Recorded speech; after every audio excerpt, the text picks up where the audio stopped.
Greg Templin, the pastor of the Ephesus Church, called me and asked if I would take a group photograph of the congregation at their 150th year celebration.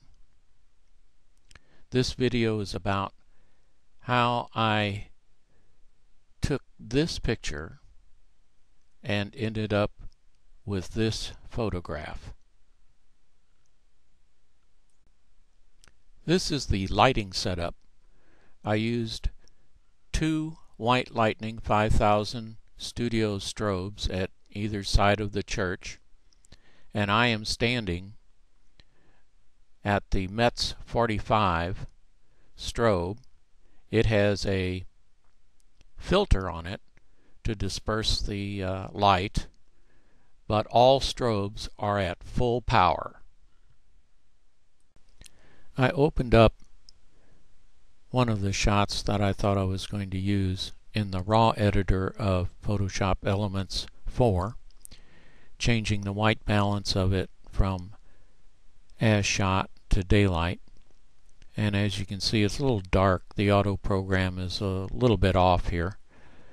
But as I lightened it up, you can see that things start to burn out very quickly in this slide. And more troublesome, the light is uneven.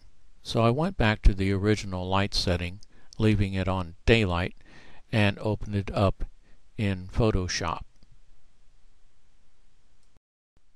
Okay, the problem is to lighten this up, but also to even out the lights. So I decided to try and use the subtractive method, and I duplicated the layer and screened the new layer, which lightens everything up, as you can see, but does not even out the light. So I decided I need to lighten this up some more, so I copied the new screened layer 2 more times, and as you can see, it is very bright now with 3 screened layers. How this is going to work is anything that I erase on the screened layers will become darker in the photograph. Now I've chosen a very heavy feathered brush with a setting of about 19, so it will be very gradual and should give me very even results. In this photograph you can see that the background wall is beginning to be a little darker, and if you take a look at the levels area, you can see the checkerboard pattern on the top one, which means that I have erased that completely. There is a full frame link of the Adobe slides in the description of this video. After several hours of careful erasing, I ended up with this picture. The levels area shows how much I erased, and I also did a merge visible and put it at the top.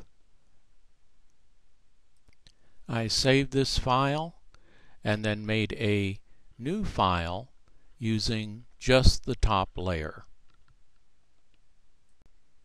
Using this new file, I decided it was time to get rid of some items like this table that is very distractive in the picture. And what I did here was I copied the ends of the pews from the other side and reversed them and pasted them into the picture. And after many hours of work, starting from this point, I ended up with this picture, which I printed. Also in the description of this video is a link to a flash movie where you can watch the table and other items disappear from the picture. I learned a great deal from doing this shot, and I hope you find this information useful.